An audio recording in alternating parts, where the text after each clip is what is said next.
Welcome back to Haja corner. ഇന്ന് ഞാൻ വന്നിട്ടുള്ളത് കൊനാഫ റെസിപ്പിയുമായിട്ടാണ്.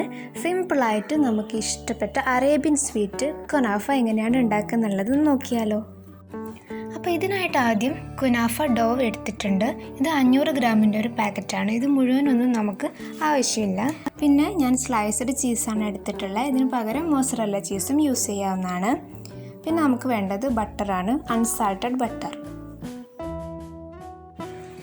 ആദ്യം തന്നെ ഞാൻ കുനാഫ ഡോ ഒരു ബൗളിലേക്ക് മാറ്റിയിട്ടുണ്ട്. ഞാൻ പകുതിയിലും കുറച്ച് കുറവായിട്ടാണ് എടുത്തിട്ടുള്ളത്. അപ്പോൾ ഏകദേശം ഒരു 200 ഗ്രാമാണ് ഇത് എടുത്തിട്ടുള്ളത്. ഇനി ഇത് നമുക്ക് കൈകൊണ്ട് ഒന്ന് വേറിട്ടെടുക്കണം. കാരണം ഇത് നൂഡിൽസ് പോലെ ഇങ്ങനെ നീണ്ടാണ് ഇരിക്കുന്നുണ്ടാവുക. അപ്പോൾ ചെറുതായിട്ടതൊന്നിങ്ങനെ ചെറുതാക്കി കൊടുക്കണം. ഇനി ഞാൻ 100 ഗ്രാം ബട്ടർ മെൽറ്റ് ചെയ്ത് വെച്ചിട്ടുണ്ട്. ഈ മെൽറ്റഡ് ബട്ടർ ഈ കുനാഫ ഡോവിലേക്ക് ഒഴിച്ച് കൊടുത്തിട്ട് നന്നായിട്ടൊന്ന് മിക്സ് ചെയ്തെടുക്കണം. ഇത് എല്ലായിടത്തും മിക്സായി വരാൻ കുറച്ച് സമയം എടുക്കും. അത് നമ്മൾ കൈകൊണ്ട് ഇങ്ങനെ നന്നായിട്ട് എല്ലാ സൈഡിലും ബട്ടർ ആവുന്ന വിധത്തിൽ കുറേശ്ശെ ഒഴിച്ച് കൊടുത്തിട്ട് നന്നായിട്ട് മിക്സ് ചെയ്ത് വയ്ക്കാം.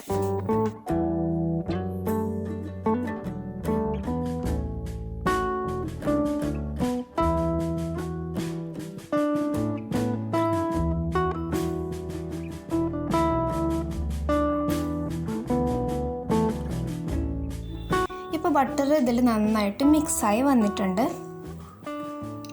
ഇനി ഞാൻ ഈ കുനാഫ ബേക്ക് ചെയ്യാൻ ചെറിയൊരു സ്റ്റീലിൻ്റെ ടിൻ എടുത്തിട്ടുണ്ട്. അതിൽ കുറച്ച് ബട്ടർ സ്പ്രെഡ് ചെയ്ത് വെച്ചിട്ടുണ്ട്.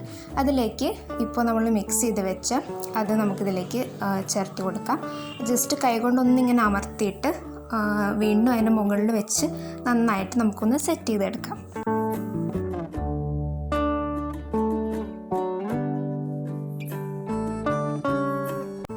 ഇനി ഇതിലേക്ക് വേണ്ട ചീസ് ഞാൻ സ്ലൈസ്ഡ് ചീസാണ് എടുത്തത്. അപ്പോൾ അത് ചെറുതായിട്ടൊന്ന് മെൽറ്റായിട്ടുണ്ട്. ആ മെൽറ്റഡ് ചീസ് ഇതിലേക്ക് ചേർത്ത് കൊടുക്കുകയാണ്. മോസറല്ല ചീസാണെങ്കിലും അതുപോലെ തന്നെ സാധാരണ നമ്മൾ കിട്ടുന്ന ചീസ് ഒന്ന് ചെറുതായിട്ടൊന്ന് കട്ട് ചെയ്തിട്ട് ഇതിന് മുകളിൽ ഇട്ട് കൊടുത്താലും മതി. ഏത് തരം ചീസാണെങ്കിലും നമുക്ക് ആ ടേസ്റ്റ് തന്നെ കിട്ടും. മോസറല്ല ചീസ് ആവുമ്പോൾ നമ്മൾ പിസ്സ ഒക്കെ കട്ട് ചെയ്യുന്ന പോലെ ആ ഒരു രീതിയിൽ നമുക്ക് കിട്ടുന്നേ ഉള്ളൂ. ടേസ്റ്റൊക്കെ ഒരുപോലെയാണ്. ഇനി ഈ കുനാഫ കുക്ക് ചെയ്തെടുക്കാൻ വേണ്ടിയിട്ട് ഞാനൊരു പാന് വെച്ചു. അതിനകത്തൊരു സ്റ്റീലിൻ്റെ അടപ്പാണ് ഇറക്കി വെച്ചത്.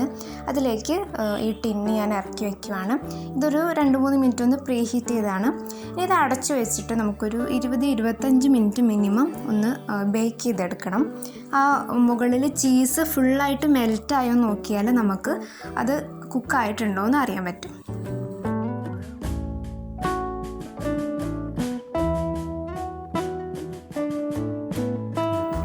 ഇപ്പോൾ ഒരു 25 മിനിറ്റ് ആയപ്പോൾ ആ ചീസൊക്കെ നന്നായിട്ട് മെൽറ്റായിട്ടുണ്ട്. അപ്പോൾ നമുക്ക് ഏകദേശം അതിനകത്തുള്ള ആ കുനാഫയുടേതുമൊക്കെ നമുക്ക് കുക്കായിട്ടുണ്ടെന്ന് അസ്യൂം ചെയ്തുകൊണ്ട് നമുക്ക് ഇത് തുറന്നിട്ടൊന്ന് പ്ലേറ്റിലേക്ക് മാറ്റാം.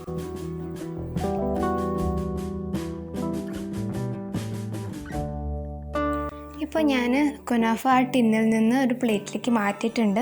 പെട്ടെന്ന് തന്നെ അത് പ്ലേറ്റിലേക്ക് പോന്നു. കാരണം നമ്മൾ ബട്ടറൊക്കെ നന്നായിട്ട് ആ ടിന്നിൽ സ്പ്രെഡ് ചെയ്തിട്ടുണ്ടായിരുന്നു. അപ്പോൾ നല്ല പെർഫെക്റ്റായിട്ട് കിട്ടിയിട്ടുണ്ട്. സൈഡിലൊക്കെ ചെറുതായിട്ടൊന്ന് മൊരിഞ്ഞിട്ടൊക്കെ വന്നിട്ടുണ്ട്. ഇനി നമുക്കിതിലേക്ക് ഷുഗർ സിറപ്പാണ് ചേർക്കേണ്ടത്. ഞാനിപ്പോൾ 1/2 ഗ്ലാസ് വെള്ളവും അതുപോലെ തന്നെ 1/2 ഗ്ലാസ് പഞ്ചസാരയും കൂടെ ചൂടാക്കിയിട്ടുള്ള സിറപ്പാണ്. അതിൽ കുറച്ച് ഏലക്കാപ്പൊടിയും കൂടെ ഒരു ഫ്ലേവറിന് വേണ്ടി ചേർത്തിട്ടുണ്ടായിരുന്നു. ഇത് നമുക്ക് എല്ലായിടത്തും ഒന്ന് സ്പ്രെഡ് ചെയ്ത് കൊടുക്കാം. ഇനി ഞാൻ കുറച്ച് പിസ്ത മിക്സിയിൽ ക്രഷ് ചെയ്തെടുത്തത് ഇതിന് മുകളിലൊന്ന് ഡെക്കറേറ്റ് ചെയ്യാൻ വേണ്ടിയിട്ട് വെക്കുകയാണ്. ഡെക്കറേഷൻ മാത്രമല്ല, നമ്മളെ ഇടയിൽ ഈ നട്ട്സിൻ്റെയും ടേസ്റ്റൊക്കെ വരുമ്പോൾ കഴിക്കാൻ നല്ല ടേസ്റ്റാണ്. പിന്നെ അതിൻ്റെ കൂടെ തന്നെ ഞാൻ ബദാമും ഒന്ന് ക്രഷ് ചെയ്തിട്ട് ഇതിൻ്റെ കൂടെ ചേർത്ത് കൊടുക്കുകയാണ്.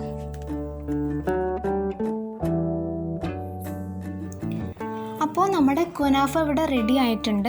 ഞാൻ ഈ നട്ട്സും ഇതെല്ലാം ചേർത്തതിന് ശേഷം കുറച്ചും കൂടി ഷുഗർ സിറപ്പ് മുകളിൽ ഒഴിച്ചു കൊടുക്കുകയാണ്. ആ നട്ട്സ് എല്ലാം ആ സിറപ്പിലൊന്ന് മുങ്ങാൻ വേണ്ടിയിട്ടാണത്. അപ്പോൾ ഇത്രയേ ഉള്ളൂ, നമ്മുടെ കുനാഫ റെഡിയാണ്. ഏറ്റവും സിമ്പിളായിട്ട് കുനാഫ ഉണ്ടാക്കുന്ന മെത്തേഡാണ്. വളരെ ടേസ്റ്റിയാണ്. നമുക്കിത് 2 ലെയറായിട്ട് വേണമെങ്കിൽ ചെയ്യാം. ചീസ് ഇട്ടതിന് ശേഷം ഒരു ലെയറും കൂടി കുനാഫ വെച്ചിട്ടും അങ്ങനെയൊക്കെ നമുക്ക് ചെയ്യാവുന്നതാണ്. അപ്പോൾ മറ്റൊരു നല്ലൊരു വീഡിയോയുമായിട്ട് വീണ്ടും കാണാം. Thank you.